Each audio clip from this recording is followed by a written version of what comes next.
জয় রাধা মাধব জয় কুঞ্জ বিহারী। হলে কি হবে, এই মধুমঙ্গল এবং সৌদামিনীর কোনো সন্তান সন্ততি হয়নি, নিঃসন্তান তারা, সংসারী মানুষ। সংসারে যদি সন্তান সন্ততি না থাকে, বাবা মার মনে কি শান্তি থাকে গো মা? শান্তি থাকে না। তাই তারা রাধা মাধবের কাছে নিত্য প্রার্থনা জানায়, হে রাধা মাধব, তোমার আমরা সেবা পূজা করি, আমরা স্বামী স্ত্রী, আমাদের কোনো সন্তানাদি নেই প্রভু, তুমি কৃপা করে আমাদের সংসারে অন্তত একটি সন্তান দান করো। রাধা মাধবের কাছে নিত্য প্রার্থনা জানান। আর এ তো জানেন মা, ভগবানের কাছে কেউ যদি কোনো কিছু প্রার্থনা করে এবং সেই প্রার্থনা যদি সে মনে প্রাণে করে, ভগবানের কাছে তার প্রার্থনাটাকে যথাযথভাবে পৌঁছে দিতে পারে, তাহলে ভগবান কোনো ভক্তের প্রার্থনা অপূর্ণ রাখেন না। কি ভগবানের কাছে যে মানত করে, বাবা আমার অসুখটা ভালো করে দাও, আমার স্বামীর অসুখটা ভালো করে দাও, আমার ছেলে যেন ভালো হয়, এরকম বিভিন্ন মানত করে ভগবানের কাছে তো লোকে যায়। হ্যাঁ, ভগবানের কাছে প্রার্থনা করে। যদি সত্যিকারের চোখের জলে অন্তরের অন্তঃস্থল উৎসারিত ভক্তি দিয়ে যদি ভগবানের কাছে প্রার্থনাটা জানাতে পারে, ভগবান তার প্রার্থনা, ভক্তের প্রার্থনা কখনো অপূর্ণ রাখেন না। কিছুদিনের মধ্যে মধুমঙ্গল সৌদামিনী জানতে পারলেন, বুঝতে পারলেন যে রাধা মাধবের কৃপা বোধ হয়েছে। মানে মা সৌদামিনী সন্তান সম্ভবা হলেন। মধুমঙ্গল ঠাকুর যখন জানতে পারলেন তিনি পিতা হতে চলেছেন, মনের আনন্দে রাধা মাধবকে প্রণাম করে বলছেন, জয় যশোদা নন্দন জয় ব্রজ জন রঞ্জন জয় যমুনা তীর বনচারী জয় যশোদা নন্দন জয় ব্রজজন রঞ্জন জয় যমুনা তীর বনচারী রাধা মাধব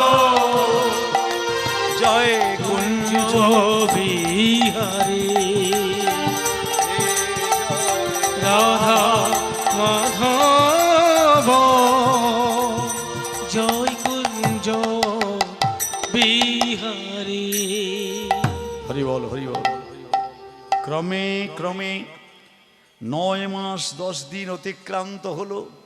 ওরে ক্রমে ক্রমে দিন গত হইতে লাগিল, ক্রমে ক্রমে দিন গত হইতে লাগিল।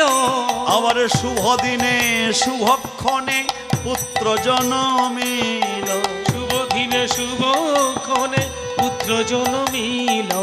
নাই আনন্দের সীমা নাই রে, নাই আনন্দের সীমা নাই রে। পুত্র রত্ন পেয়ে কোলে নাই আনন্দের সীমা নাই রে। পুত্র রত্ন পেয়ে কোলে নাই আনন্দের সীমা নাই। আজ মধুমঙ্গল ব্রাহ্মণের ঘরে আনন্দের বন্যা বয়ে চলেছে। অপূর্ব সুন্দর একটি সন্তান জন্মগ্রহণ করেছে সৌদামিনী মায়ের কোলে। পাড়া প্রতিবেশী সবাই ছুটে এসেছে যে এতদিনে মধুমঙ্গল ঠাকুরের ঘরে সন্তান জন্মগ্রহণ করেছে। সবাই এসে যখন দেখে সেই সন্তান অদ্ভুত, এত সুন্দর, তার গায়ের রং, তার মুখজ্যোতি, এটা অদ্ভুত ব্যাপার। হবে না কেন? স্বয়ং রাধা মাধবের করুণায়, কৃপায়, আশীর্বাদে যার জন্ম হয়েছে সে কি আর 5টা ছেলের মতো হবে? নিশ্চিত না। হরিবল, হরিবল। সবাই আনন্দে উৎফুল্ল হয়ে উঠলেন।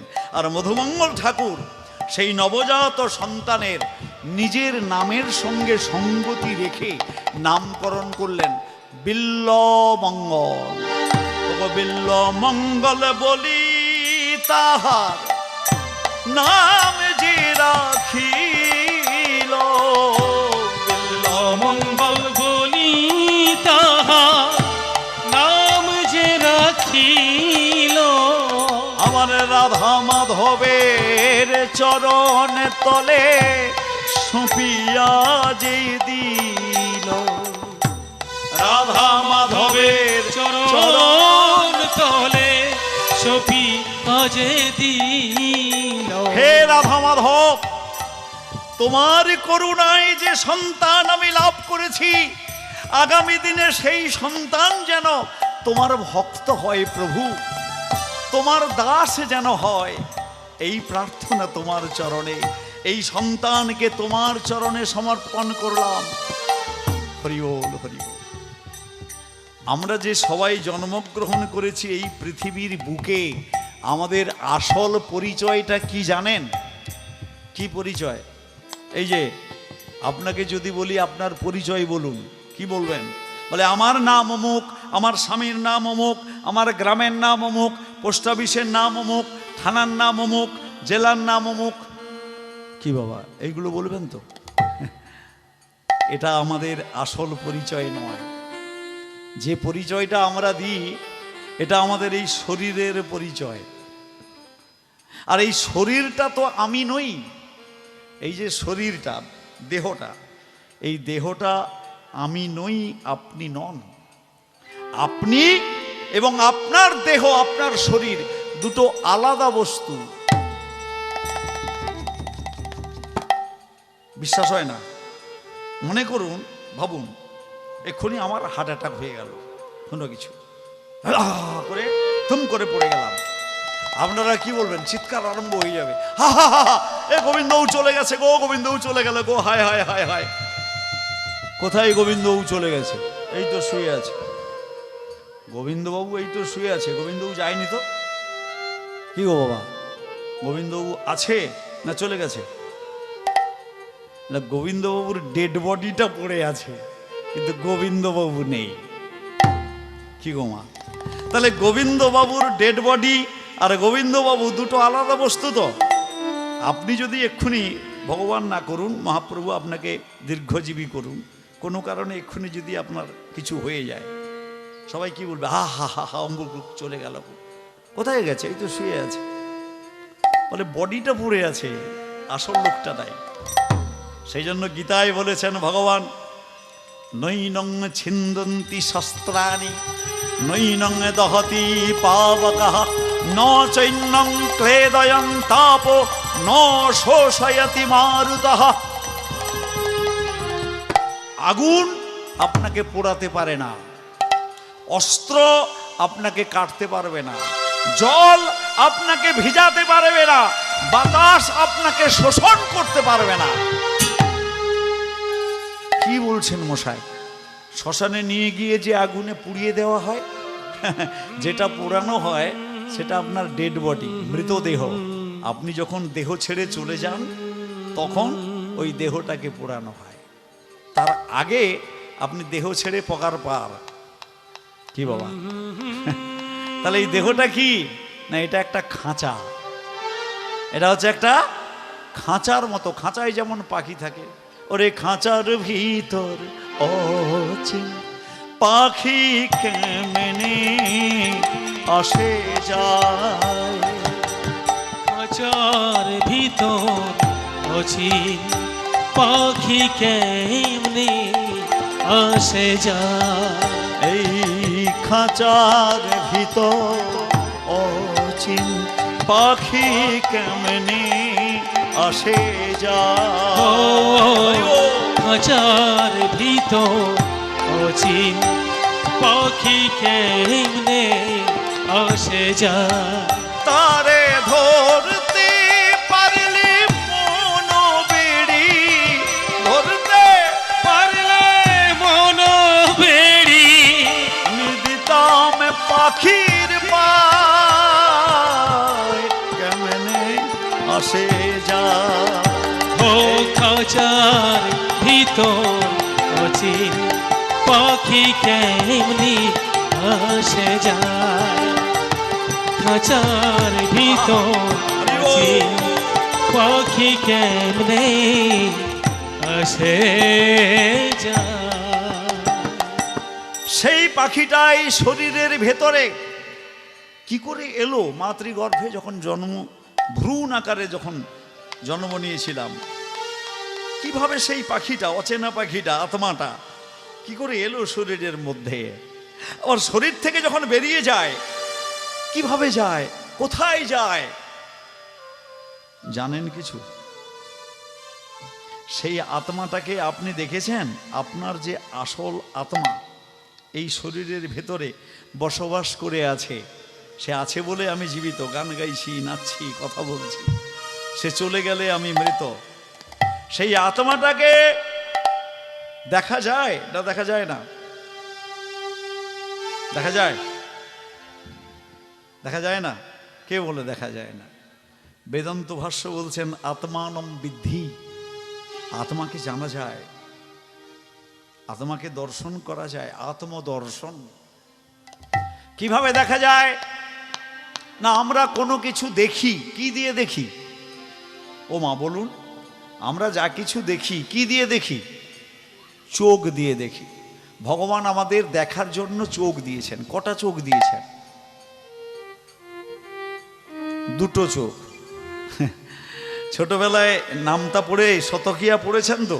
একে চন্দ্র, তারপরে দুয়ে পক্ষ, তারপরে তিনে নেত্র। নেত্র মানে চোখ। তাহলে তিনে নেত্র মানে তিনটা চোখ। এই দুটো চোখ তো দেখতে পাচ্ছি, আরেকটা চোখ কোথায়? আমাদের সবার আরেকটা চোখ আছে, 3 নম্বর চোখ। কিন্তু দুর্ভাগ্যের বিষয়, সে চোখটা ফুটেনি। সে চোখটা রয়েছে কোথায়? জ্ঞান চক্ষু বলে। শিব ঠাকুরের কপালে, দুর্গা ঠাকুরের কপালে একটা চোখ দেখা যায় তো? কি গো মা, দুর্গা ঠাকুরের, শিব ঠাকুরের কপালে একটা চোখ দেখা যায় না? আপনারও কপালে একটা চোখ আছে। আপনার এখানে সার্জেন ডাক্তার যিনি আছেন না, তার কাছে গিয়ে একটু অস্ত্রোপচার করিয়ে আনবেন, অপারেশন করিয়ে আনবেন, চোখটা ফুটে যাবে। ফুটবে তো? না, সে চোখটা ফোটানোর জন্য আলাদা একটা পদ্ধতি আছে। কি পদ্ধতি? না অতি সহজ পদ্ধতি। কি সেই সহজ পদ্ধতি যেটার সাহায্যে তৃতীয় নেত্র উন্মোচিত হবে? না মহাপ্রভু যেটা বললেন, ওই হরে কৃষ্ণ নাম। বুঝতে পেরেছেন বাবা? এই হরে কৃষ্ণ নামটা যদি ঠিক মতো করা হয়, তাহলে 3 নম্বর চোখটা ফুটে যাবে। এটা মহাপ্রভু নিজেই বলেছেন শিক্ষাষ্টকের প্রথম শ্লোকে, চেতো দর্পণম অর্জনম ভবা মহাদাবাগ্নি নির্বাপনম শ্রেয় কৈরব চন্দ্রিকা বিতরণং বিদ্যাবধু জীবনম আনন্দম বুদ্ধিবর্ধনং প্রতিপদং পূর্ণমৃতস্বাদনং সর্বাত্ম স্নপনং পরং বিজয়তে শ্রীকৃষ্ণ সংকীর্তনম। এই হরে কৃষ্ণ নাম সংকীর্তনের দ্বারা 3 নম্বর চোখটা ফুটবে, আরো অনেক কাজ হবে। তাহলে আত্মাকে দর্শন করা যায়। সেই আত্মাকে যদি দর্শন করি, দেখতে পাই যে আসলে আমি কে, আসলে আমি কে। আমাদের পরিচয়টা, আসল পরিচয় জানেন কি বলেছে শাস্ত্র? না হং বিপ্র নচ নরপতির নাপি বৈশ্য ন শূদ্র না হং বরুণী নচ গৃহপতির ন বনস্থ জ্যোতির্বা কিন্তু ব্রদ্দন্নিখিল পরমানন্দ পূর্ণামৃতাবধে গোপীর ভর্তু পদ কমলয়োর দাস দাসানুদাস। হরি বল, হরি বল। প্রভু হে, আমি ব্রাহ্মণ নই, আমি ক্ষত্রিয় নই, আমি বৈশ্য নই, আমি শূদ্রও নই, আমি গৃহস্থ নই, ব্রহ্মচারী নই, আমি বানপ্রস্থী নই, আমি সন্ন্যাসী নই। আমি কে? গোপীগণের ভর্তা যে ভগবান কৃষ্ণচন্দ্র। তাঁর চরণ কমলের দাসের অনুদাসের দাস চাকর। আমরা সবাই হচ্ছি চাকর। কার চাকর? ভগবানের চাকর। জীবে নিত্য কৃষ্ণ দাস তাহা ভুলি গেল। জীবে নিত্য কৃষ্ণ দাস তাহা ভুলি গেল। জীবে নিত্য কৃষ্ণ দাস তাহা ভুলি গেল। জীবে নিত্য কৃষ্ণ দাস তাহা ভুলি গেল। সেই দোষে মায়া তার গলায় বাঁধিল। সেই দোষে মায়া তার গলায় বাঁধিল। আমরা সবাই ভগবানের নিত্য দাস, বরাবরের জন্য চাকর। We are all servants of Lord Krishna for ever. Hari বল। তা আমরা সবাই যদি ভগবানের চাকর হই, একজন চাকরের কর্তব্য কি, দায়িত্ব কি, কাজ কি? চাকর তার তো কিছু কাজ আছে। কি কাজ? না, মালিক যেটা বলবে সেইটাই তাকে অক্ষরে অক্ষরে পালন করতে হবে। এইটাই হচ্ছে চাকরের মূল কাজ। তাহলে আমরা যদি কৃষ্ণ দাস হই, ভগবানের চাকর হই, তাহলে ভগবান আমাদেরকে যা করতে বলছেন সেইটা আমাদের করার দরকার, নাকি আমরা আমাদের নিজেদের ইচ্ছা মতো যা খুশি তাই করব? কি গো মা, এই যে কথা বলছেন, আপনি আপনার নিজের মর্জি অনুযায়ী চলবেন না ভগবানের আদেশ অনুযায়ী চলবেন? কোনটা? যদি ভগবানের চাকর হয়ে, চাকরানি হয়ে ভগবানের নির্দেশ মানলেন না, মালিকের আদেশ মানলেন না, তাহলে আপনার চাকরি থাকবে তো? মানে আপনি আবার পুনরায় মানুষ হয়ে জন্মাবেন এরকম কোনো গ্যারান্টি আছে? আছে না। স্থাবর বিংশ লক্ষংশ্চ, গাছপালা হয়ে জন্মাবেন। গাছ গাছ গাছের প্রাণ আছে না নেই? প্রাণ আছে তো। আচার্য জগদীশচন্দ্র বসু, বাংলার কৃতি সন্তান, প্রমাণ করেছিলেন বিশ্বের দরবারে যে গাছেদেরও প্রাণ আছে। তাহলে প্রাণ আছে মানে তার জন্ম আছে, তার মৃত্যু আছে। তাহলে আমারও প্রাণ আছে মানে আমার জন্ম আছে, মৃত্যু আছে। তাহলে আমার এই যে প্রাণটা একদিন গাছপালা হয়ে জন্মেছিল। আম গাছ, জাম গাছ, নারকেল গাছ, খেজুর গাছ, বাঁশ গাছ জন্মেছিল, বড় হয়েছে, মরে গেছে। আবার গাছ, একটা গাছ হয়ে জন্মেছে, বড় হয়েছে, মারা গেছে। এই রকম ভাবে 20 লক্ষ বার আপনার প্রাণটা, আপনার এই যে প্রাণটা 20 লক্ষ বার গাছপালা হয়ে জন্মেছিল। এটা আমার কথা না, শাস্ত্রের কথা। তো আপনি যদি ভগবানের আদেশ অমান্য করেন, তাহলে এর পরে আবার এই জন্মের পরে, মৃত্যুর পরে আবার যে মানুষ হয়ে জন্মাবেন কোনো সম্ভাবনা নেই। অতএব ভগবান যেটা বলছেন সেটা করতে হবে। এই যে মা এক এক করে উঠে যাচ্ছেন, আমি দেখতে পাচ্ছি। কেন উঠে যাচ্ছেন জানি, আর যারা বসে আছেন তারা কেন বসে আছেন সেটাও জানি। আমি নতুন কথা কিছু বলছি না, সবই শাস্ত্রের কথা, মহাপুরুষগণের কথা, মহাজনগণের কথা। এই কথা যতবার বলা যায়, যত বেশি বেশি বার শোনা যায়, তত আত্মসচেতনতা বৃদ্ধি পায়। 1000 বার শুনেছেন, তবু চেতনা ফিরেনি। বারবার শুনতে হবে, যদি চেতনা ফেরে। তাহলে ভগবানের সেবা করবার জন্য এসছি। মহাপ্রভুর সেবার আয়োজন করেছেন আপনারা, রাধা কৃষ্ণ বালক সংঘ ও মহিলা গ্রুপ। তো মহিলা গ্রুপ মানে মায়েরা, ভগবানের সবচেয়ে কাছের যদি কেউ হন তারা হচ্ছেন মায়েরা। ছেলেরা, বাবারা ভগবানের এত কাছাকাছি যেতে পারে না। কেন বলুন তো, বলতে পারবেন? ভগবানের খুব কাছাকাছি যেতে পারে মায়েরা, বাবারা না। বাবাদের মধ্যে অভিমান আছে, অহংকার আছে, আমরা পুরুষ, আমরা বেটা ছেলে। আরে কোথায় তুই বেটা ছেলে বাবা? আমরা যে বেটা ছেলে বলছি, আমরা পুরুষ। সত্যি পুরুষ নাকি? কি গো বাবা, যারা পুরুষ আছেন এখানে আপনারাই বলুন, আপনাদের স্তন চিহ্ন আছে? কি গো বাবারা, আপনাদের আমরা যারা পুরুষ বলি, আমাদের স্তন চিহ্ন আছে না নেই? আরে স্তন চিহ্ন আছে না নেই? আছে। কেন? বাচ্চাকে দুধ খাওয়াতে হয় নাকি? খাওয়াই? আমরা খাওয়াই না তো। তাহলে এই স্তন চিহ্নটা আছে কেন? আমরা কেউই পুরুষ না। একমাত্র পুরুষ হচ্ছেন লীলা পুরুষোত্তম ভগবান শ্রীকৃষ্ণ। তিনি হচ্ছেন পুরুষ।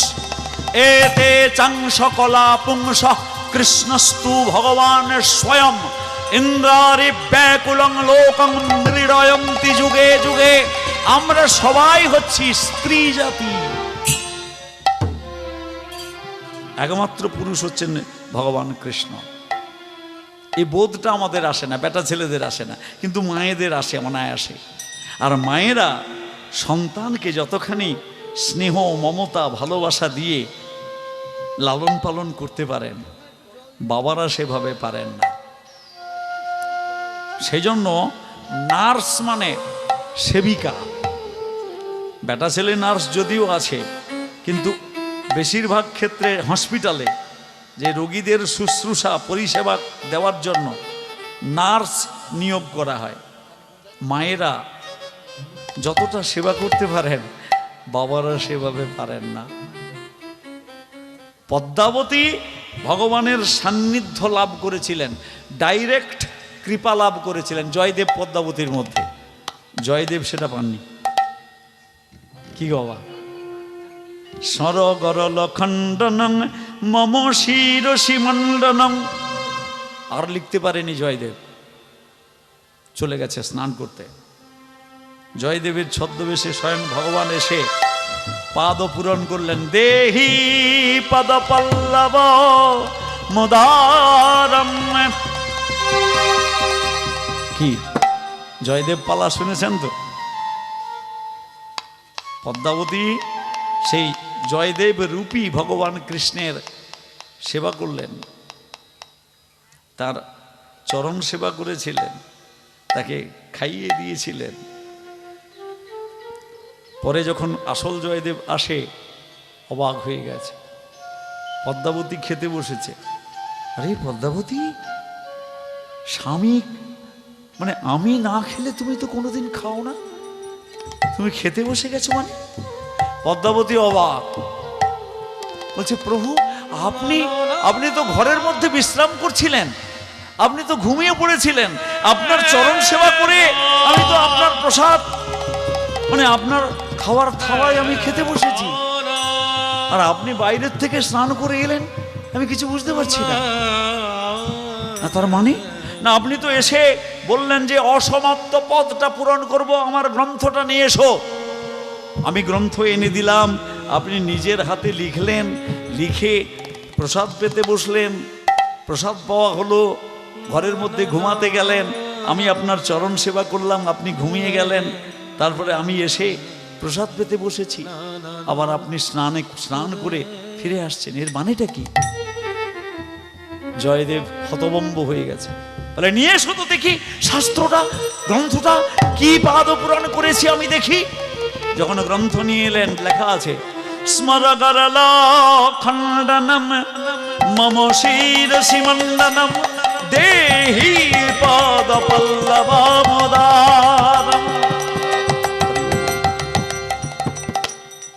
কি বাবা, মায়েরা ভগবানের খুব তাড়াতাড়ি কৃপা লাভ করেন। মহিলা সংঘ, মহিলা গ্রুপ, আপনারা যে মহাপ্রভুর সেবার আয়োজন করেছেন যথার্থই। আর বালক সংঘ, রাধাকৃষ্ণ বালক সংঘ নাম দিয়েছেন। আমার শ্রীরামকৃষ্ণ পরমহংসদেব বলেছিলেন এক জায়গায় যে বালকের মতো সরল, বালকের মতো সাদা সিধা হতে না পারলে ভগবত কৃপা প্রাপ্তি হয় না। বাচ্চাদের মধ্যে কোনো কুটিলতা নেই, বাচ্চাদের মধ্যে কোনো জটিলতা নেই, তারা সরল অবোধ। তো সেই বালকেরা স্বয়ং মহাপ্রভুর সেবার আয়োজন করেছেন, মায়েরা মহাপ্রভুর সেবার আয়োজন করেছেন। যথার্থই মহাপ্রভু পরম প্রীত হন সেবার দ্বারা। আর ভগবান কি বললেন আমাদের জন্য? বললেন মন মনা ভবমত ভক্ত মদে যাজি মঙ্গ নমস্কুরু মামে বৈশ্বসী সত্যং তে প্রতিজানে প্রিয়সী মে। গীতায় আমাদেরকে ভগবান বললেন, আদেশ করলেন, মানে আমরা ভগবানের চাকর চাকরানি। তো ভগবান আমাদেরকে কি করার কথা বললেন? বললেন মন মনা ভব মদ ভক্ত। মহাপ্রভুর যে সেবা করার জন্য মহাপ্রভুকে আমন্ত্রণ করে নিয়ে এসেছেন মা, মহাপ্রভুকে কি খেতে দিয়েছেন?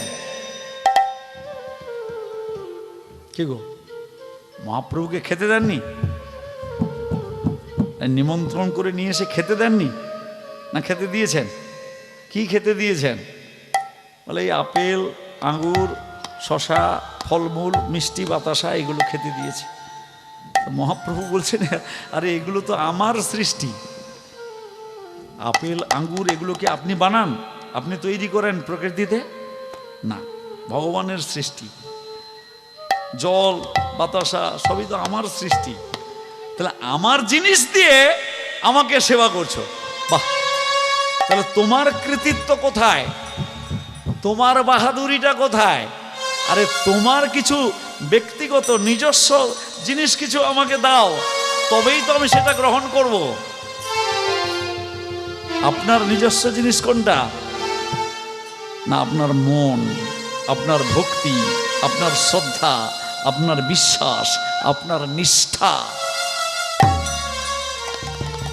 ভগবান বলছেন ওইটাই দাও, ওইটাই আসল জিনিস।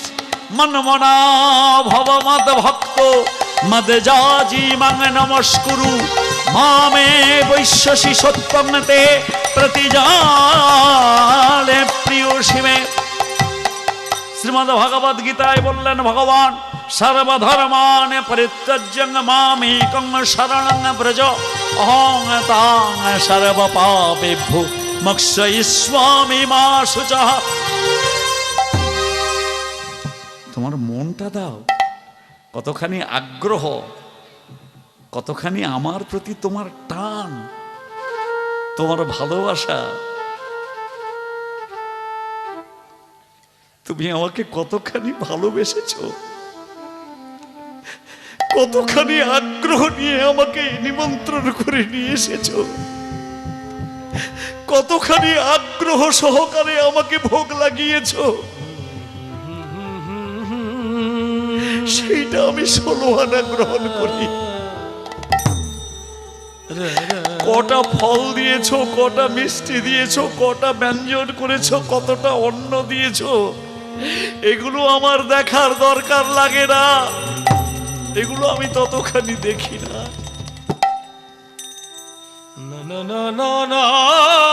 ভগবান ভাবগ্রাহী জনার্দন, ভক্তের অন্তরের ভাবটা গ্রহণ করে। হরি বল, হরি বল। ভগবানের আদেশ পালন করতে হবে।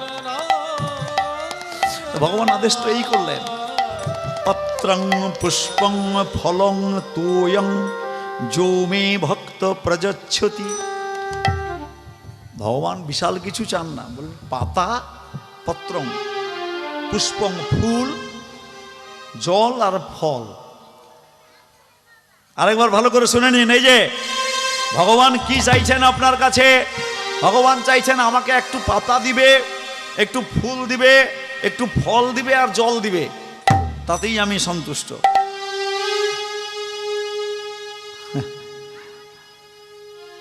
পাতা মানে বুঝতে পারছেন? শাক, শাক, কত রকমের শাক আছে। ওমা, আপনারাই বেশি করে জানবেন কত রকমের শাক আছে গো। তরকারি যে হয়, হিঞ্চে শাক, কলমি শাক, থালকুনি শাক, শুশনি শাক, গিমা শাক, চিকনি শাক, আরও কি শাক গো বলো? নোটে শাক, পালং শাক, পিড়িং শাক। হ্যাঁ, ভগবান বলছেন এইগুলো আমাকে দিবে রান্না করে, আমি খুব সন্তুষ্ট হই। ফুল, কি ফুল? যত রকমের ফুল প্রকৃতিতে আমি সৃষ্টি করেছি, সেই ফুল আমার চরণে নিবেদন করবে। হ্যাঁ, সেই ফুল আমাকে পুষ্পাঞ্জলি দেবে, তাতে আমি সন্তুষ্ট হই। আবার ফুল তরকারি হয়, কুমড়োর ফুল, কুমড়োর ফুল, কুমড়া গাছের যে ফুল হয়, বেসন দিয়ে বা চাল বাটা দিয়ে ভাজা হয়, তো খুব সুন্দর লাগে খেতে। ভগবান বলছেন ওই ফুল আমাকে দুটো ভেজে দিবে। আবার এখন এই সন্না গাছের যে ফুল হয়, সেই সন্না গাছের ফুলের খুব সুন্দর স্বাদ হয় না? ছন গাছের ফুল সুন্দর তরকারি হয়, তাই সেইগুলো ভগবান বলছেন ওইগুলো আমাকে দেবে, আমি খুব খুশি হব। আর ফল, বেগুন, উচ্ছে, ঢ্যাঁড়স, করলা, কুমড়ো, ঝিঙে, যত রকমের সবজি আছে সব তো ফল, আর জল, এইগুলো আমাকে নিবেদন করবে, আমাকে দেবে। আর আমাকে দিয়ে আমার প্রসাদ পেয়ে, সেই প্রসাদ খেয়ে তোমরা জীবন ধারণ করবে। হরি বল, হরি বল। ভগবান এইগুলোতেই সন্তুষ্ট হন। তো ভগবানকে এইগুলো নিবেদন করলে ভগবান খুশি হন। এটাই করবার জন্য এসেছি আমরা পৃথিবীতে। হরি বল, হরি বল। তো আমার মধুমঙ্গল ঠাকুরের সন্তান জন্মগ্রহণ করেছেন বিল্বমঙ্গল। রাধা মাধবের চরণ তলে বিল্বমঙ্গলকে সমর্পণ করলেন। হে রাধা মাধব, বিল্বমঙ্গল যেন তোমার সেবক হতে পারে, তোমার আদর্শ দাস হতে পারে, তোমার যেন সেবা করতে পারে, এই জন্যই তোমার চরণে আমরা সমর্পণ করলাম। আরে ক্রমে ক্রমে দিন গত হইতে লাগিল, ক্রমে দিন গত হইতে লাগিল, ওগো ক্রমে ক্রমে দিন গত হইতে লাগিল, ক্রমে ক্রমে দিন গত হইতে লাগিল। আরে বালক বালিকার শোনে ক্রীড়া আরম্ভিল, বালক বালিকার শোনে ক্রীড়ায় আরম্ভিল। একটু একটু বড় হয়েছে বিল্বমঙ্গল, পাড়ার ছেলে মেয়েদের সঙ্গে খেলাধুলা করে। এইরকম যখন পঞ্চম বর্ষে পদার্পণ করেছে, 5 বছর বয়স, তখন একদিন মধুমঙ্গল ঠাকুর বিল্বমঙ্গলকে গুরুগৃহে নিয়ে গিয়ে, স্কুল তখন ছিল না, কলেজ টলেজ ছিল না, গুরুগৃহে থেকে পড়াশোনা করতে হতো।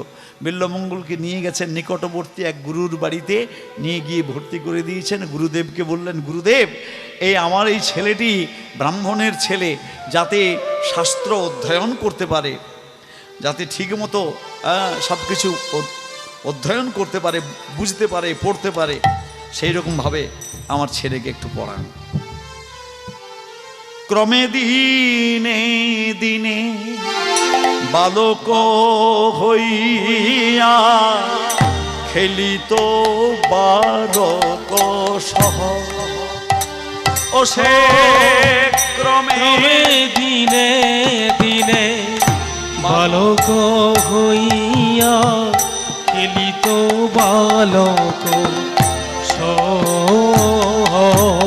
আর কত দিনে জ্ঞান উপজিলে, আর কত দিনে জ্ঞান উপজিলে, ও সে পাঠ পড়ে অহরহ, পাঠ পড়ে অহরহ। আর কত দিনে জ্ঞান উপজিলে, পাঠ পড়ে অহরহ, পাঠ পড়ে অহরহ। পড়াশোনা করছে বিল্বমঙ্গল। কি পড়ছে? কাব্য, ব্যাকরণ, স্মৃতিশাস্ত্র, অলঙ্কার, এই সমস্ত সংস্কৃত, রামায়ণ, মহাভারত, বেদ, বেদান্ত, এইগুলো পড়ছে। এইগুলো পড়ে জ্ঞান অর্জন করছে। একটু বড় হয়েছে, একটা খুব বন্ধু জুটেছে সেই পাঠশালায়, নাম তার পরাণ। সে পরাণ বন্ধুর সঙ্গে তার সব সময় উঠা বসা, মানে স্কুলে পড়তে যায়, পরাণের পাশে বসে, পড়া শেষ হয়ে গেলে পরাণকে নিয়ে একটু খেলাধুলা করে, আবার কৃষ্ণবেন্না নদীর তীরে বেড়াতে যায় পরাণকে নিয়ে। এই রকম করতে করতে যখন 7 বছর বয়স হয়েছে বিল্বমঙ্গলের, 7 বছর, বিনা মেঘে বজ্রপাত, সৌদামিনী মানে বিল্বমঙ্গল ঠাকুরের মা, তিনি হঠাৎ এই পৃথিবীর মায়া কাটিয়ে চলে গেলেন। সন্তান সুখ পূর্ণভাবে আস্বাদন করার পূর্বে এই পৃথিবীর মায়া কাটিয়ে চলে গেলেন সৌদামিনী। 7 বছরের বালক বিল্বমঙ্গল মাতৃহারা হলেন। হরি বল, হরি বল। সন্তানের জীবনে, আমাদের প্রত্যেকের জীবনে মা যে কি বস্তু, যার মা আছেন তিনি বুঝতে পারবেন না, আর যার মা নেই তিনি হাড়ে হাড়ে মর্মে মর্মে উপলব্ধি করবেন যে মা কি বস্তু। কি গো বাবা,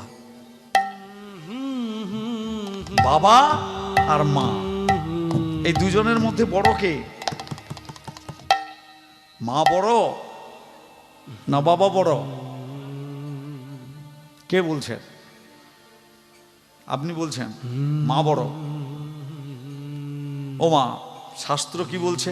বলছে পিতা স্বর্গ, পিতা ধর্ম, পিতা হি পরমন্তপ, পিতরি প্রতিমাপন্নে প্রিয়ন্তে সর্বদেবতা। 14 বছর বনবাসে গেছিলেন স্বয়ং ভগবান রামচন্দ্র, মায়ের সত্য পালনের জন্য নাকি পিতার সত্য পালনের জন্য? আস্তে, আগে পিতার সত্য পালনের জন্য। জানেন আপনারা সবাই, রাজা দশরথ মেজরানী কইকেয়ীর কাছে বর দিতে চেয়েছিলেন, 2টো বর দিবেন বলে প্রতিজ্ঞা করেছিলেন। মেজরানী 3 রানী, কৌশল্যা, কইকেয়ী আর সুমিত্রা।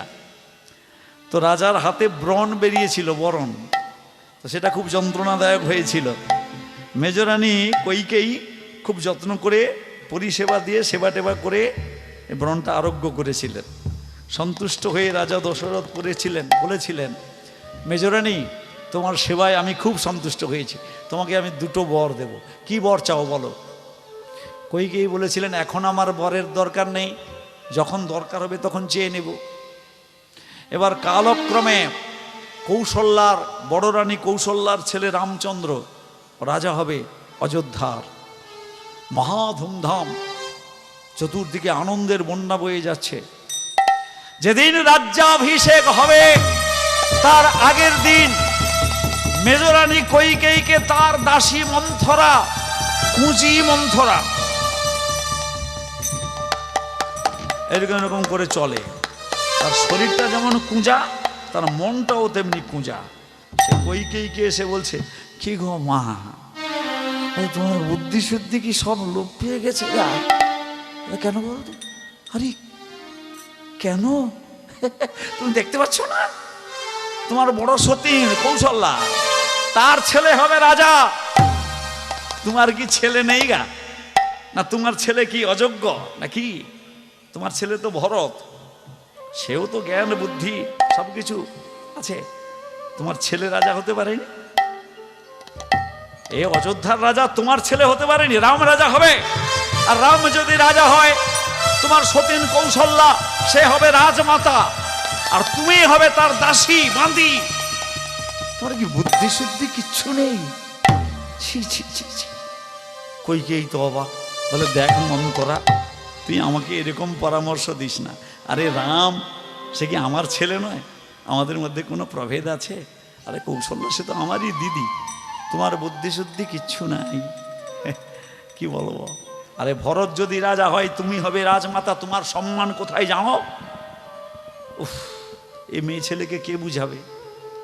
এমনভাবে মন্ত্রণা দিল যে কইকেই তোর মাথাটা ঘুরে গেল। বল তাহলে কি হবে? না, তোমার যে রাজা যে দুটো বর দিবে বলছিল, তুমি তো বর নাওনি। বলে না। আরে এইটাই তো সেই শুভ সময়, সুবর্ণ সুযোগ। রাজার কাছে দুটো বর প্রার্থনা করো। একবারে তোমার ছেলে ভরত হবে রাজা, আর এক ছেলে রামচন্দ্র যাবে 14 বছর বনবাসে। কইকেই কান্নাকাটি আরম্ভ করেছে গোসা ঘরে গিয়ে। রাজা দশরথ এসছেন, কি ব্যাপার এই আনন্দের দিনে মেজরানী তুমি এরকম গোসা ঘরে বসে কান্নাকাটি করছো কেন? কি হয়েছে আর বলো। বলো, আরে বলো। উফ, তুমি যে আমাকে দুটো বর দিবে বলেছিলে না, হ্যাঁ সেই দুটো বর আমি নেব। কি বর বলো? আর যাই কোথায় বলে দিয়েছে, আমার ছেলে ভরত হবে একটা বরে রাজা, আর একবারে রাম যাবে 14 বছর বনবাসে। দিকে দিকে সেই বার্তা চতুর্দিকে ছড়িয়ে পড়ল। রামচন্দ্রের কানে এসে পৌঁছল সেই কথা। রাজা দশরথ মূর্ছিত, মানে পাগল মতন হয়ে গেছে। রামচন্দ্র এসে কইকেয়ীকে বললেন, মা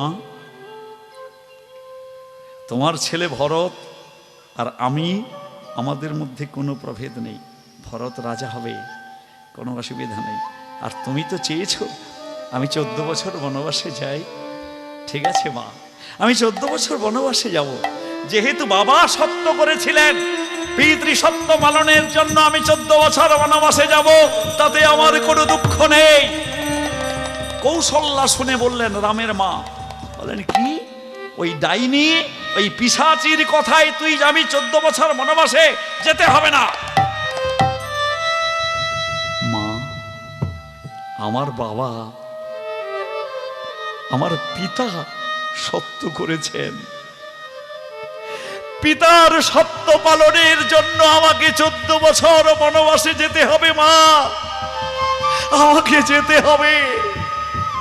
পিতৃ সত্য পালন আমাকে করতে হবে। 14 বছর বনবাসে গিয়েছিলেন প্রভু রামচন্দ্র। আরো প্রমাণ আছে, ভগবানের আর এক অবতার পরশুরাম, ক্ষত্রিয় রুধিরময় জগদপগত পাপং স্নপয়সী পয়সী সমিত ভবতাপম কেশবধৃত ভৃগুপতি রূপ জয় জগদীশ হরে। প্রভু জয় জগদীশ হরে। পরশুরাম পিতা যমদগ্নি মুনির কথায় আদেশে মা রেণুকার গলা কেটে দিয়েছিলেন। পিতৃ আদেশে মাতৃ হত্যা করেছিলেন কুঠার দিয়ে, পরশু দিয়ে। সেই জন্য তার নাম পরশুরাম। তাহলে শাস্ত্র কি প্রমাণ করলেন? পিতা বড় না মাতা বড়? পিতা হচ্ছেন বড় শাস্ত্র অনুযায়ী। এবার শাস্ত্র বাদ দিন, আপনার মনের যে শাস্ত্র, আপনার নিজস্ব যে বিচার শক্তি, জ্ঞান, বুদ্ধি, নিজের মনকে প্রশ্ন করুন। বলতো মন, আমার কাছে আমার মা বড় নাকি বাবা বড়? মন অন্য কথা বলছে। কি বলছে? ওরে মন বলছে, কি বলছে? ওরে একবার ভেবে দেখ, 9 মাস 10 দিন এই সুদীর্ঘ সময় তোকে গর্ভে স্থান দিয়েছিলেন। কি তোকে গর্ভে ধারণ করে তোর হতভাগিনী মা 9 মাস 10 দিন ভালো করে খেতে পারেনি, ভালো করে ঘুমাতে পারেনি। কি নিদারুণ যন্ত্রণা সহ্য করেছে তোর মা। কি বাবা, আমাকে গর্ভে ধারণ করে আমার মা কি নিদারুণ যন্ত্রণা সহ্য করেছে,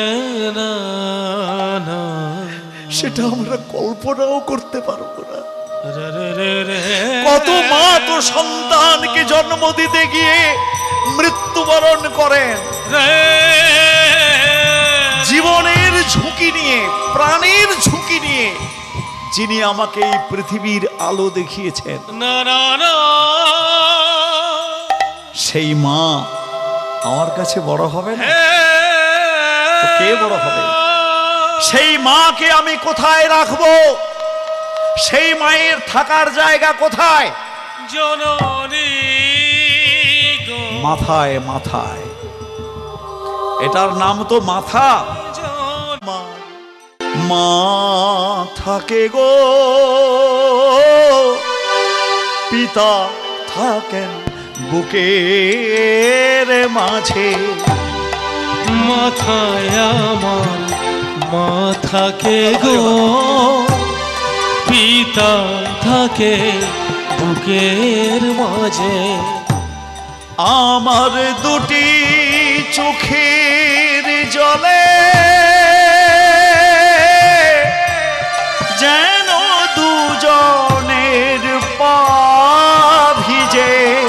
আমার দুটি চোখের জলে যেন দুজনের পা ভিজে।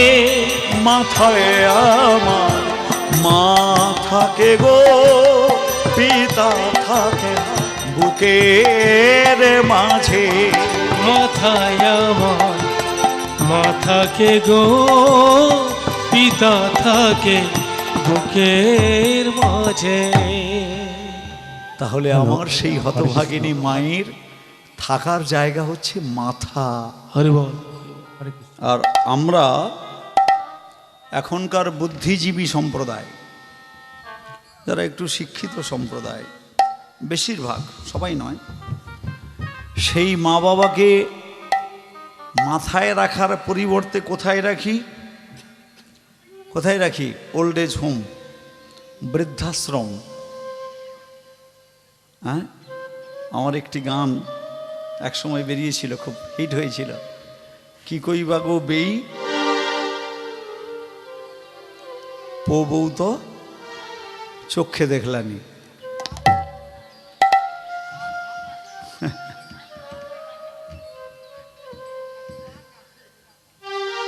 এই গানটার মর্মার্থ নিদারুণ। আমি কি কইবা গো বেই পো বউ তো চোখে দেখলানি। আমি কি কইবা গো বেই পো বউ তো চোখে দেখলানি। আমি বুড়া কালে হাত পুড়ি খাই, আমি বুড়া কালে হাত পুড়ি খাই, তাও বি কবি মিলেনি। কি কইবা গো বেই পো বউ তো চোখে দেখলানি। হরি বল, হরি বল। ছেলে বৌমা এখনকার শিক্ষিত, আমরা যারা শিক্ষিত মানুষ বলে নিজেদেরকে জাহির করি, সেই শিক্ষা অর্জন করেছি যে শিক্ষা আমাদেরকে বাবা মা গুরুজনের প্রতি শ্রদ্ধা, ভালোবাসা, ভক্তি জাগাতে সাহায্য করে না। অনেক বিদ্যালয়ের লেখা থাকে দেখবেন, সা বিদ্যা যা বিমুক্তয়ে। সেটাই প্রকৃত বিদ্যা, যে বিদ্যা আমাকে মানুষের মতো মানুষ করে তুলবে, আমাকে মুক্তির পথ দেখাতে পারবে। তো সেই বিদ্যা অর্জন করছি নাকি কোন বিদ্যা অর্জন করছি, যে যার নিজেকে আত্মসমালোচনা করলেই বুঝতে পারবেন। যাক, তো মা হারিয়ে গেলেন বিল্বমঙ্গল ঠাকুরের জীবন থেকে। মধুমঙ্গল ঠাকুর বাবা, তিনি বুঝতে পারলেন বাচ্চা ছেলে, 7 বছরের ছেলে, সে অতখানি বুঝতে পারবে না যে মা কি বস্তু চলে গেল সারা জন্মের মতো। তাই মধুমঙ্গল ঠাকুর একদিকে পিতার স্নেহ, একদিকে মায়ের ভালোবাসা আদর দিয়ে বিল্বমঙ্গলকে লালন পালন করতে লাগলেন। করতে করতে এখন যখন বিল্বমঙ্গল ঠাকুর যৌবনে পদার্পণ করেছেন, যুবক হয়েছেন, তার সেই যে প্রাণের বন্ধু পরাণ, সে পরাণকে নিয়ে তার বেশিরভাগ সময় কেটে যায়। একদিন পরাণকে নিয়ে কৃষ্ণবেন্না নদীর ধারে বিকালবেলায় ঘুরে বেড়াচ্ছে, কথাবার্তা বলছে। বিকালবেলায় 2 বন্ধু। এমন সময় ওই কৃষ্ণবেন্না নদীর ওপার থেকে একটা অদ্ভুত রমণী কণ্ঠের রমণীয় গানের সুর ভেসে এলো বিল্বমঙ্গলের কানে। বিল্বমঙ্গল সেই সুরটা শুনে মোহিত হয়ে গেছেন, দাঁড়িয়ে ভালো করে শুনছেন। কিবা রুনো ঝুনো মন্দির মাঝে এসো গো সুন্দর শ্যাম,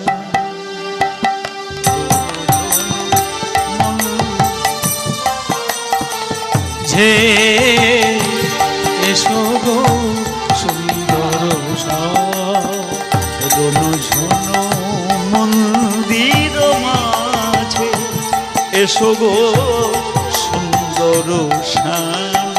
ও কিবা ঝুনো মন্দির মাঝে এসো গো সুন্দর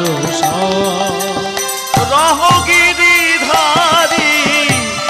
আখির আড়ালে, রহগিরিধারী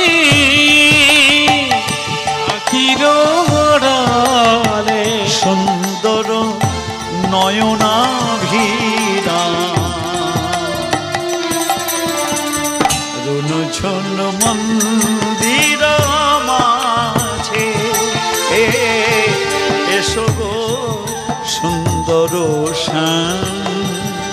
ঝুলু মন্দির মাঝে এসো গো সুন্দর পরাণ পরাণ বিল্বমঙ্গল ঠাকুর বলছেন, হ্যাঁ বল। আচ্ছা তুই শুনতে পাচ্ছিস? বলে কি বলতো? না ওই যে নদীর ওপার থেকে এত সুন্দর কোনো রমণী কণ্ঠের গান, একবারে মিষ্টি সুর ভেসে আসছে। কে গাইছে বলতো? কে গাইছে? শোন ভাই, পরাণ বলছে বিল্বমঙ্গল, শোন ভাই, যে গাইছে তার গলা বড় সুন্দর, শুনতে তো পাচ্ছিস, তবে দূর থেকে তার গান শোনা যায়, কাছে যাওয়া যায় না। কেন? কি হয়েছে?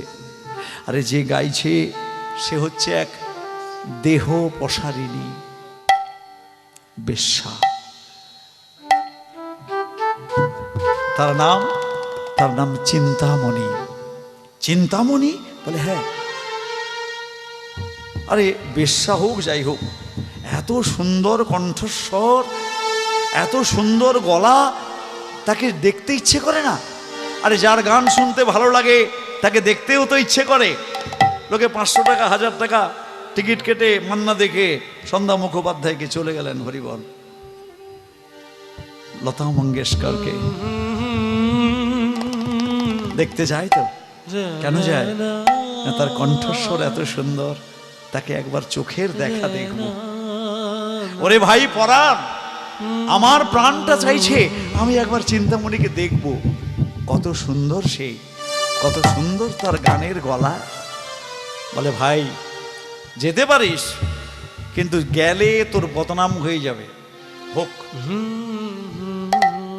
পরের দিন কি করেছে? আর পরাণকে ডাকেনি, নদী পেরিয়ে বিল্বমঙ্গল ঠাকুর চিন্তামণির বাড়িতে গিয়ে হাজির।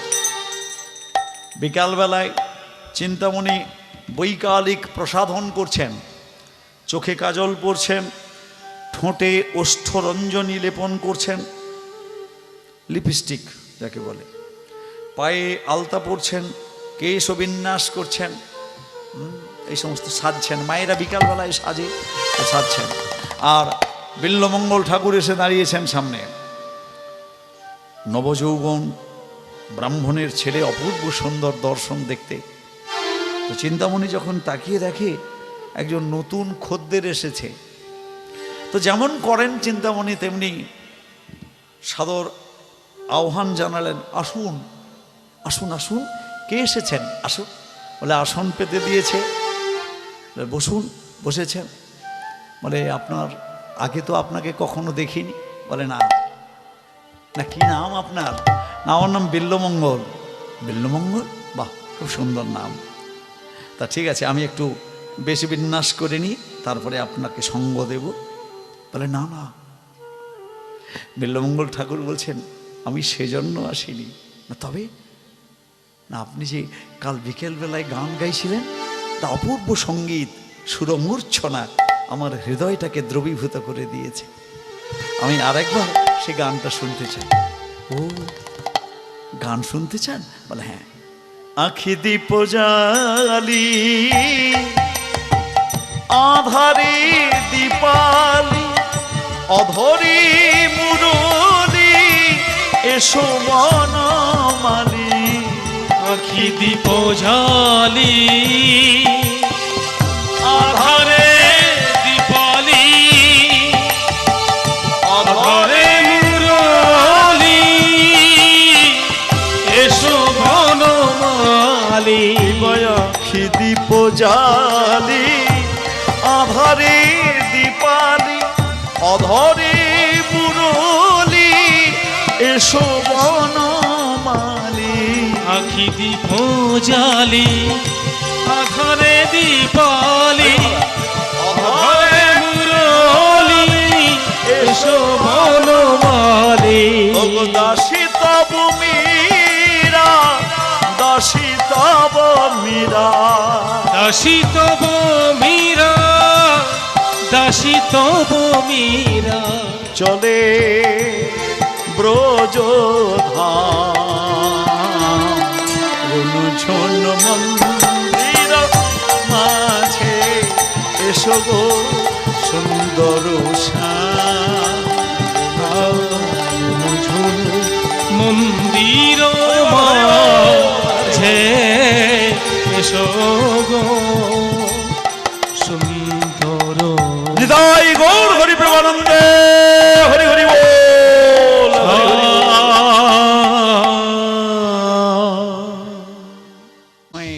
হতবাক হয়ে গেছেন বিল্লমঙ্গল, ফ্যাল ফ্যাল করে তাকিয়ে আছেন চিন্তামণির দিকে। এত সুন্দর, এত রূপ, এত সুন্দর কণ্ঠস্বর, ভগবান কি দিয়ে গড়েছেন একে। আর চিন্তামণিও বিল্লমঙ্গল ঠাকুরকে দেখে বিস্মিত হয়ে গেছেন, দুজন দুজনের প্রতি আকৃষ্ট হয়েছেন। ফলে এমন একটা টান, আগ্রহ, ভালোবাসা, প্রেম জন্মালো যে বিল্লমঙ্গল ঠাকুর প্রতিদিন চিন্তামণির বাড়িতে আসা যাওয়া শুরু করলেন। আর এইভাবে যখন প্রতিদিন যাওয়া আসা শুরু করলেন, চতুর্দিকে এই সংবাদ ছড়িয়ে পড়ল, ব্রাহ্মণের ছেলে, মধুমঙ্গল ঠাকুরের ছেলে বিল্লমঙ্গল বেশ্যাবাড়িতে যাতায়াত শুরু করেছে। মধুমঙ্গলের কানে একজন সহৃদয় প্রতিবেশী এসে জানালেন, কি গো মধুমঙ্গল? নাকি বলে আমাদের ব্রাহ্মণ পাড়া, ব্রাহ্মণ বর্ণের শ্রেষ্ঠ, তো সেই ব্রাহ্মণের এই রকম আচার আচরণ, কি ব্যাপার? তোমার ছেলে খবর রাখো, কিছু কোথায় যায়? বলে কেন বলো তো? জিজ্ঞাসা করবে, বাড়ি এলে জিজ্ঞাসা করবে কোথায় যায়। এসেছে বাড়ি বিল্লমঙ্গল, মধুমঙ্গল জিজ্ঞাসা করছেন, কি রে তুই কোথায় যাস প্রতিদিন? লোক এসে আমার কাছে অভিযোগ জানাচ্ছে তুই নাকি সব আজে বাজে দিকে তোর নজর চলে গেছে, কি ব্যাপার, কোথায় যাস? সত্যবাদী বিল্লমঙ্গল বললেন, বাবা ওই নদীর ওপারে যে চিন্তামণি থাকে, আমি চিন্তামণির বাড়িতে যাই। চিন্তামণির বাড়িতে? বেশ্যার বাড়িতে? হ্যাঁ বাবা।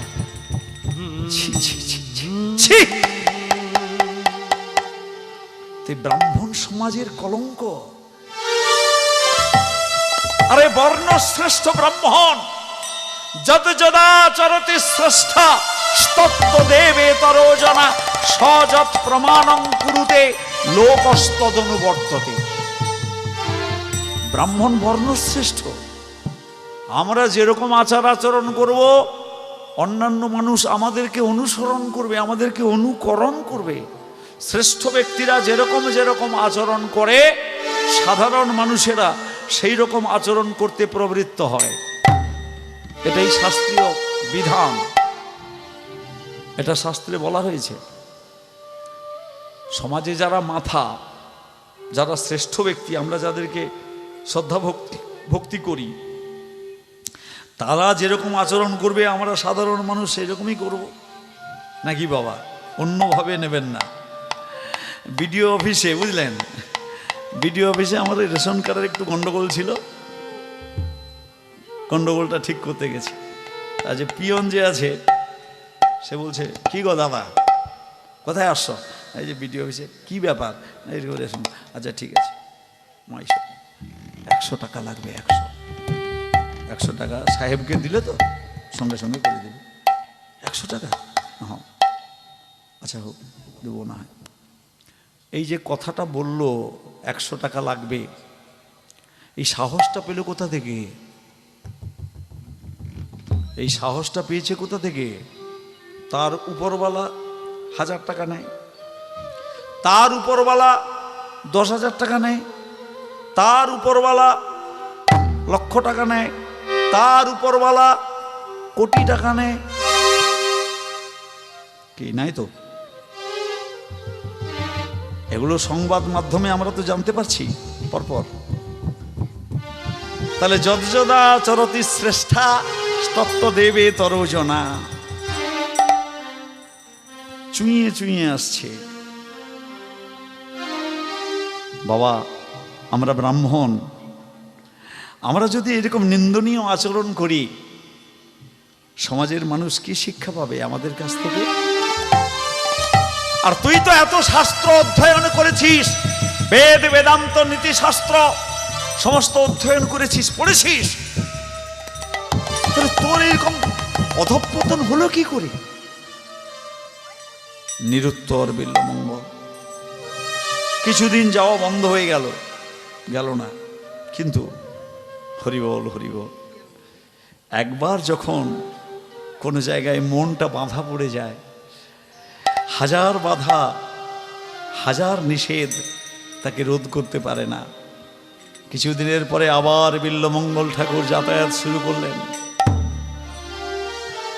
আবার বাবার কানে খবর এলো, বাবা আবার নিষেধ করলেন, বোঝালেন, কিন্তু কোনো বোঝানোতে কাজ হলো না।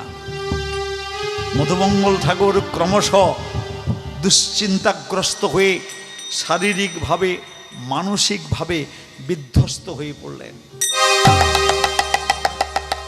ছেলেকে যখন কোনোভাবে ফেরাতে পারলেন না, অসুস্থ হয়ে পড়লেন তিনি। ক্রমে ক্রমে শয্যাশায়ী হয়ে গেলেন। তবু ছেলের কোনো ভ্রুক্ষেপ নেই বিল্বমঙ্গল ঠাকুরের। এসবই তাঁর লীলা। ভগবান কখন কাকে কিভাবে কৃপা করেন, কিভাবে তিনি লীলা করেন, সে কেউ বুঝতে পারে না। ভগবানের অনন্ত লীলা। হরি তোমার, হরি তোমার অনন্ত নীলে, ও দীননাথ হে। হরি তোমার, হরি তোমার অনন্ত নীলে, দীননাথ হে। হরি তোমার, হরি তোমার অনন্ত নীলে। হরি আপনার বাবা কংস রাজা, হরি আপনার মামা কংস রাজা, তারি নিধন করিলে। হরি তোমার, হরি তোমার অনন্ত নীলে, দীননাথ হে। হরি তোমার, হরি তোমার অনন্ত নীলে। হরি মহাভারতে তুমি অর্জুনের রথে, মহাভারতে অর্জুনের রথে। কতই যুদ্ধ করালেন হরি সেই কুরুক্ষেত্রে, কতই যুদ্ধ করালেন প্রভু সেই কুরুক্ষেত্রে। ওগো কুরু বংশ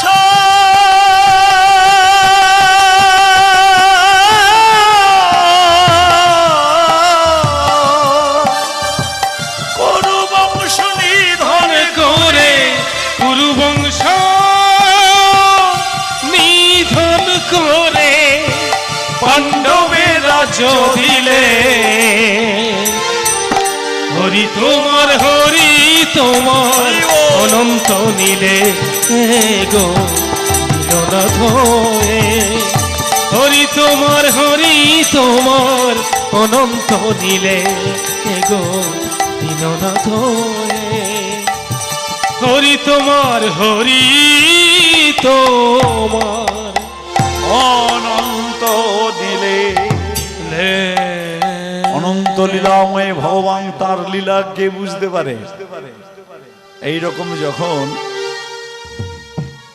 মধুমঙ্গল ঠাকুরের অবস্থা খুব সঙ্গীন, একদিন রাত্রিবেলায় বিল্লমঙ্গল বাড়ি ফিরেনি। রাত্রি ঘুমের মধ্যে কখন যে মধুমঙ্গল ঠাকুরের প্রাণটা চলে গেছে কেউ জানতে পারেনি। সকালবেলায় যখন বিল্লমঙ্গল ঠাকুর বাড়ি আসে, এসে যখন দেখে বাবাকে ডাকছে, তখনও বিছানায় শুয়ে আছে বাবা। বাবা বাবা বাবা দেয় না সাড়া, দেয় না সাড়া, দেয় না সাড়া, দেয় না সাড়া, যতই ডাকে বাবা বাবা বলে দেয় না সাড়া, যতই ডাকে বাবা বাবা বলে দেয় না সাড়া। বাবা বাবা বাবা এ কি বাবা কথা বলে না কেন, সাড়া দিচ্ছে না কেন? যখন গায়ে হাত দিয়ে দেখে বরফের মতো ঠান্ডা হয়ে গেছে বাবা। বিল্লমঙ্গল ঠাকুর কি করবে কি না করবে খুঁজে পায় না। আর্ত চিৎকার করে উঠেছে, ওগো প্রতিবেশীগণ, তোমরা সবাই ছুটে এসো, আমার বাবা কেন সাড়া দেয় না, আমার বাবা কেন কথা বলে না, ওগো তোমরা সবাই ছুটে এসো। প্রতিবেশীগণ ছুটে এসেছেন চিৎকার শুনে। এসে যখন দেখেন মধুমঙ্গল আর বেঁচে নেই, সবাই ঘৃণা ভরে বিল্লমঙ্গলের দিকে তাকাতে লাগলো। ঠিক তোর জন্ম, তোর বাবার এই অকাল মৃত্যুর জন্য কে দায়ী বুঝতে পেরেছিস? বিল্লমঙ্গল ঠাকুর মুখ নিচু করে ঝরঝর করে কাঁদছে। তোর বাবা মারা গেছে, তুই সামলা, আমরা চললাম। যেই প্রতিবেশীগণ সবাই চলে যাওয়ার জন্য পা বাড়িয়েছেন, বিল্লমঙ্গল ঠাকুর পাগলের মতো সবার পায়ে লুটিয়ে পড়েছেন। ওগো ওগো প্রতিবেশীগণ, তোমরা আমাকে এই অবস্থায় ছেড়ে চলে যেও না, আমাকে ছেড়ে যেও না। আমার বাবার অর্থদৈহিক ক্রিয়া কি করে হবে আপনারা যদি চলে যান? সবার পায়ে ধরে কাঁদতে লাগলেন বিল্লমঙ্গল। বলেন, আর আমি আমার জীবনে কোনোদিন এ ভুল করব না। তোমাদের পা ছুঁয়ে আমি বলছি, আর আমি এ জীবনে কোনোদিন এ ভুল করব না। প্রতিবেশীগণ আর কি করবেন? মধুমঙ্গল ঠাকুরের ঔর্ধ্বদৈহিক ক্রিয়া কৃষ্ণবেন্না নদীর তীরে সমাপ্ত করে বাড়ি ফিরে এলেন। 10 দিন অশৌচ ধারণ করে থাকলেন বিল্লমঙ্গল ঠাকুর।